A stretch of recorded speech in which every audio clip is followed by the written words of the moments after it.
இன்று நாம் கேட்கும் சிறுகதை நிறை பூஜை. எழுதியவர் அபிமன்யு ராஜராஜன். பூபதியின் இதயம் படக் படக்கென்று அடித்து கொண்டது. ஆனாலும் அடிமேல் அடியெடுத்து சுடுகாட்டை நோக்கி போய்க் கொண்டிருந்தான்.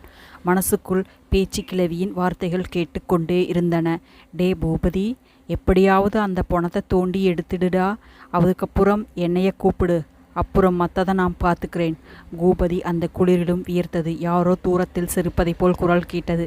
பூபதி இன்னும் கொஞ்சம் உற்று கேட்டதில் அது பக்கத்து களத்தில் தவளைகள் ஓசை புரிந்தது. திடீரென்று யாரோ அவன் முகத்துக்கு நேரே கை நீட்டி அவன் முகத்தை குத்த வருவதைப் போலிருந்தது. கடைசி நொடியில் பூபதி சற்றென்று விலகினான். ஓர் ஆந்தை அவனை தாண்டி பறந்தது. கைகள் நடுநடுக்க பூபதி கைகளில் இருந்த டார்ச்சை கெட்டியாக பிடிக்க சிரமப்பட்டான். பேச்சு கிழவி சொன்ன இடத்துக்கு வந்துட்டான். அதோ பேச்சு கிழவி அடையாளமாய் சொன்ன ஆலமரம். இந்த பக்கம் சோமநாத செட்டியாரின் சமாதி. பெரிதாக சிமெண்டெல்லாம் போடப்பட்டு கட்டப்பட்டிருந்தது. சோமநாதர் வாழும் காலத்தில் வசதியாக வாழ்ந்தவர். செத்தவர் பிறகும் அந்த சுடுகாட்டிலேயே பெரிய சமாதியில் தான் புதைக்கப்பட்டார். அந்த பக்கம் துளசியின் சமாதி. இதோ சோமநாதர் சமாதிக்கு வலதுபுறம் பேச்சு கிழவி சொன்ன சமாதி. எப்படியாவது பணத்தை தேண்டி எடுத்துடு. நிறைமாத கர்ப்பிணி பிணத்தை எடுத்து அமாவாசை அன்னைக்கு பூஜை பண்ணினா நீ நினைச்சது நடக்கும்டா. பேச்சு கிழவி சொன்னது அவன் காதுகளில் ஒலித்து கொண்டே இருந்தது. பேச்சு கிழவி அந்த ஊரில் சின்ன சின்ன மந்திரங்கள் செய்து பிழைப்பவள். குழந்தைகள் அவளை பார்த்து பயப்படும். மற்றபடி பெரியவர்கள் அவளுக்கு சோறு ஓடுவதோடு சரி. யாரும் அவள் பேச்சை பெரிதாக எடுத்துக்கொள்வது இல்லை. ஒரு நாள் பூபதி அவளை கடந்தபோது, நீ இன்னொருத்தன் பொண்டாட்டி மேலே ஆசை வச்சிருக்கப்பா என்று சொல்லி சிரித்தாள். பூபதி அதுபோல் துளசியை பார்த்து விட்டு வந்தான். துளசி அவன் நண்பனின் கோவிந்தனின் மனைவி. பேச்சு கிழவி சற்றென்று அவனை பார்த்து அந்த வார்த்தையை சொன்னது. பூபதி அவளை முதல் முறையாக முக்கியத்துவம் கொடுக்க ஆரம்பித்தாள். பேச்சு கிழவிக்கு இன்னொரு நாள் அவனை கடந்து போகும்போது, கிழவி, நாளைக்கு எந்த தப்பு தண்டாவுலும் இறங்காதே, ஆபத்து என்றாள். பூபதி அவள் பேச்சு மதிக்காது. சாராயம் போலீஸ் ரெய்டு வந்து நிறைய சரக்கு கைவிட்டு போனது. போததற்கு 10,000 லஞ்சம் வேறு அள வேண்டியிருந்தது. அன்றிலிருந்து பூபதி எந்த காரியத்தையும் பேச்சு கிழவியை கேட்காமல் செய்யவே இல்லை. செய்யும்போது பேச்சு கிழவியை கேட்டு ஆரம்பித்தான். ஒரு நாள் பேச்சு கிழவிக்கு சாராயம் கொண்டு போய் கொடுத்தபோது 4வது கிளாஸை குடித்து முடிக்கும்போது பேச்சு கிழவி அவனிடம் நிறைமாத கர்ப்பிணியின் பூஜையை பற்றி சொன்ன. டே பூபதி, இப்போ ஊரான் பொண்டாட்டி மேலே ஆசை வச்சு திரியிறையே. ஆமாம் கிழவி, அந்த காவேரியை மடக்க ஏதாவது வசியம் செஞ்சு கொடேன். அட, அந்த காவேரி பத்தினிடா. அவளை சாதாரண வசியமெல்லாம் மயக்க முடியாது. அப்போ என்னதான் செய்யணும்? அட பொறுமை கெட்டவனே, நீ அவசரப்பட்டு அந்த துளசி விஷயத்தில் பண்ணின மாதிரி எதுவும் செஞ்சுடாதே. அப்போ காவேரி மயக்க ஒரு வசியம் செஞ்சு கொடு. அட, அவளை சாதாரண வசியமெல்லாம் பண்ணி படிய வைக்க முடியாது. அது நிறைய மாத கர்ப்பிணி பூஜை பண்ணணும். அது என்ன நிறை பூஜை? மாத கர்ப்பிணி புதைச்ச வச்ச அமாவாசை அன்னைக்கு பூஜை பண்ணி அந்த மையை நான் எடுத்து கொடுப்பேன். அந்த மையை அவ கையில் தடவினா தன்னால உன் பெண்ணால வருவாடா. நெசமாவா சொல்ற கிழவி? இந்த பேச்சு கிழவி சொன்னது என்னைக்கிடா பொய்யா போயிருக்கு. பேச்சு கிழவிடம் நிறை பூஜை பற்றி தெரிந்த மறுநாளே பூபதி வெட்டியானிடம் பேச்சு கொடுத்தான். ஏண்டா கார்கோடா, ஏதாவது நிறைமாத கர்ப்பிணி செத்து போய் இந்த சுடுகாட்டில் புதைச்சிருக்கா? ஐயா, நான் பார்த்த வரைக்கும் அப்படி யாருமே இந்த சுடுகாட்டில் புதைச்சதில்லைங்க. நல்ல ஒரு 10 வருஷம் பின்னே போய் யோசிச்சு பாருடா ஐயா. 20 வருஷத்துக்கு முன்னாடி ஒரு பூகம்பம் நடந்ததே.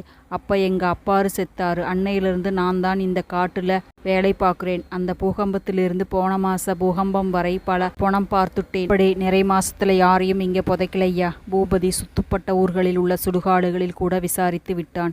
எந்த சுடுகாட்டிலும் நிறைமாத கர்ப்பிணி பெண் பிணம் இல்லை. தினம் தினம் காவேரியை பார்க்கும்போது அவன் மனம் அலாய் பறந்தது. காவேரி ஆற்றிலிருந்து குடத்தில் தண்ணீர் எடுத்து வரும்போது தண்ணீர் சொட்டுக்கள் அவள் இடுப்பில் விழுந்து தெறிக்க அவள் இடுப்பின் மடிப்புகளை பார்த்த பூபதி அந்த கணமே முடிவு செய்தார். நிறைமாத கர்ப்பிணி பிணம் கிடைக்கவில்லை என்றால் ஒரு பிணத்தை அவனே உருவாக்குவதென்று. அவன் ஊரில் யார் யாரெல்லாம் நிறைமாத கர்ப்பிணி என்று ஆராய்ந்தான். அவன் இருந்த தெருவுக்கு 2 தெரு தள்ளியிருந்த மங்காத்தால் போன மாதம்தான் வளைகாப்பு செய்திருந்தார்கள். பூபதி அவளை கண்காணிக்க தொடங்கினான். ஒரு நாள் மாங்கலம் வீட்டில் தனியாக இருக்கையில் உள்ளே போய் தூங்கிக் கொண்டிருந்த அவளை தலைகாணியால் அமுக்கியே கொலை செய்து விட்டான். இன்னும் 15 நாட்கள் முதல் குழந்தை பெறப்போகிறவள் ஏன் தூக்கு போட்டாள் என்று ஊருக்கே புரியாமல் புதிராக இருந்தது. ஆனால் மங்களத்தை புதைத்தவுடன் பூபதிக்கு பேச்சு கிழவிக்கும் அவர்கள் ரொம்ப நாளாக காத்திருந்த நிறைமாத கர்ப்பிணி பிணம் கிடைத்தது. பூபதி பேச்சு கிழவிடம் தான் மங்களத்தை கொன்றதை சொல்லவில்லை. ஆனாலும் கிழவி ஒரு வகையாக ஊகித்து விட்டாள். ஏழை பூபதி, பணத்தை இப்பத்தான் புதைச்சிருக்கீங்க. ஒரு 2 மாதம் பொறு, காரியமெல்லாம் முடிஞ்சிடும். அப்புறம் வீண் சந்தேகம் வந்துட போகுது என்றாள். பூபதி 2 மாதம் பொறுத்தான். சரியாக 2வது மாதம் கழித்து இன்னும் அமாவாசை இரவு வரட்டும் என்று காத்து கொண்டிருந்தான். இன்று அமாவாசை இரவில் கிழவி சொன்னபடி மங்களத்தின் பிணத்தை எடுக்க வந்திருந்தான். அமாவாசை இருட்டும் சுடுகாட்டு சப்தமும் சேர்ந்து அவனை என்னவோ செய்தது. பூபதி சுற்றுமுற்றும் பார்த்துவிட்டு டார்ச்சை கீழே வைத்துவிட்டு கையோடு கொண்டு வந்த மண்வெட்டியால் மங்களத்தை புதைத்த இடத்தை தோண்டத் தொடங்கினான். கிட்டத்தட்ட 2 மணி நேரம் தோண்டிய பிறகு பிணம் கண்ணுக்கு தென்பட்டது. பிணவாடை அவள் முகத்தை துளைக்க பூபதி தோண்டியதை நிறுத்திவிட்டு பிணத்தை குழிக்கு மேல் தூக்கினான். பிணம் கணம் என்பதை அப்போதுதான் பூபதி அனுபவத்தில் உணர்ந்தான். பிணத்தை மேலே கொண்டு வந்து போட்டுவிட்டு பேச்சு கிழவியை கூப்பிட டார்ச் லைட்டை சுடுகாட்டின் வாசல் பக்கம் அடித்தான். பிணத்தை அவன் வெளியே எடுத்து விட்டான் என்பதற்கு அதுதான் சிக்னல். கொஞ்ச நேரம் பேச்சு கிழவி கையில் ஒரு லாந்தருடன் அங்கே வந்தாள். டே பூபதி, என்னடா பணத்தை எடுத்துட்டியா? பேச்சு கிழவியின் குரல் ஆர்வம் பொங்கியது. இதோ பாரு. பூபதி டார்ச் பிணத்தின் மேல் அடித்தான். பேச்சு கிழவி டார்ச்சை கையில் வாங்கி குழிக்குள் பார்த்தான். பூபதி அரைகுறையாக வேலை செய்யாதடா, குழியில் இருக்கிற பாரு எத்தனை எலும்புகள் இருக்குன்னு. எல்லா எலும்பு துண்டுகளையும் வெளியே எடுத்து போடுடா. பூபதி மீண்டும் குழிக்குள் இறங்கி எல்லா எலும்பு துண்டுகளையும் எடுத்து போட்டான். பேச்சு கிழவி பிணத்துக்கு நேரெதிரே உட்கார்ந்து கொண்டாள். கையோடு கொண்டு வந்த எலுமிச்சம்பழங்களை மூளைக்கொன்றாக பிணத்தின் 4 மூலைகளிலும் வைத்தாள். கையிலிருந்து அரிவாளால் தன் கையிலிருந்து கிழித்து கொண்டு ஒவ்வொரு எலுமிச்சம்பழத்தையும் தன் ரத்தம் சொட்ட சொட்ட கொஞ்சம் கொஞ்சமாக விட்டாள். பின் தன் வாய்க்குள்ளேயே ஏதோ மந்திரங்கள் சொல்லத் தொடங்கினாள். திடீரென்று ஆவேசம் வந்தவளை போல் கத்தத் தொடங்கினாள். வாடி, வந்துடு, இந்த பேச்சு சொல்றேன், வந்துடு. சுடுகாட்டின் சத்தத்தையும் கிழித்து கொண்டு பேச்சியின் குரலில் ஒரு அதிர்வு கேட்டது. திடீரென்று பிணத்தில் கொஞ்சம் அசைவு தெரிந்தது. பூபதி தோண்டி எடுத்த எலும்பு துண்டுகளிலும் கூட ஒரு மெல்லிய அதிர்வு தெரிந்தது. கொஞ்ச நேரத்துக்கு பின் ஓர் அழுகுரல் கேட்டது. நான் உயிரோடு இருக்கிறப்ப என்னை கொன்னுட்டீங்களே, இப்ப செத்த பிறகும் தொல்லை கொடுக்குறீங்களே. சந்தேகமில்லாமல் மங்களத்தின் குரல்தான் அது. அடியே, உன்னை கொன்னாத்தான் இந்த பூஜை பண்ண முடியும்டி. பூபதி, அந்த காவேரியை படிய வைக்கத்தாண்டி. பேச்சு கிழவி, இந்த ஈன காரியத்திற்கு நான் துணை போக மாட்டேன். மங்களத்தின் குரல் பதில் சொன்னது. அடியே, நீ துணை போகலைனா செத்த பிறகும் உன்னை நிம்மதியா விடமாட்டேண்டி. பேச்சு கிழவி அடித்தொண்டையிலிருந்து கத்தினாள். திடீரென்று இன்னொரு அழுகுரல் கேட்டது. இது வேற மாதிரியான கை குழந்தையின் அழுகுரல் மாதிரி இருந்தது. என் குழந்தை அழுகுது, என்னை விடு. மங்களத்தின் குரல். மீண்டும் குழந்தையின் அழுகுரல். சற்றென்று ஒரே நிசப்தமாயிருந்தது. கொஞ்ச நேரம் கழித்து இன்னொரு எலும்பு துண்டில் அதிர்வு தெரிந்தது.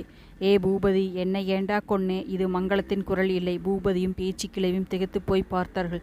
ஏ பூபதி, நீ அநியாயமா என்னை கெடுத்து கொலை பண்ணிட்டியேடா பாவி. பூபதிக்கு இப்போத்தான் அது துளசியின் குரல் என்பது புரிந்தது. துளசி எப்படி வந்தால்? பூபதி விக்கித்து போய் பேச்சியை பார்க்க, அட போன மாச பூகம்பத்தில் பணமெல்லாம் இடம் மாறிடுச்சுடா. பூபதியோட எலும்பும் இந்த பக்கம் வந்திருக்கு. வாடா போயிடலாம். பேச்சு அவசரமாக கிளம்ப எத்தனித்தாள். பூபதியும் ஒரு அடி எடுத்து வைத்தான். ஆனால் அதற்கு மேல் நகர முடியவில்லை. மண்ணிலிருந்து ஒரு கை வந்து அவன் காலை பிடித்து குழிக்குள் இழுத்தது. ஏ பூபதி, நீ இன்னைக்கு இந்த இடத்தை விட்டு போக முடியாதுடா. துளசியின் குரல் மீண்டும் ஒலித்தது. பேச்சு கிழவி தனியாக ஓட 2 அடி எடுத்து வைத்தாள். ஏதோ தடுத்து கீழே விழுந்தாள். எழ முடியவில்லை. பேச்சு, உன்னை பார்த்து எவ்வளவு நாளாச்சு? இந்த சோமனை மறந்துட்டியா? சோமநாத செட்டியாரின் குரல். என் பொண்டாட்டியை விட உண்மையில்தான் நான் நிறைய ஆசை வச்சிருந்தேன். சோமநாத செட்டியாரின் குரல் காற்றில் கலந்து வர பேச்சு கிழவி ஒரு குழியில் அமர தொடங்கினாள். முழுவதாக புதைக்கப்பட்டதுக்கு முன் அவள் கண்கள் பக்கத்தில் புதைக்கப்பட போகும் பூபதியை ஒரு முறை பார்த்தது. பூபதி, உனக்கு இதாண்டா சமாதி. பேச்சி வாடி, என்னையடா கொலை பண்ணணும்னு நினைக்கிற? என் குழந்தை சிரிச்சபடி. துளசி. பேச்சி அந்த சுடுகாட்டில் பல குரல்கள் ஒலித்து கொண்டே இருந்தது.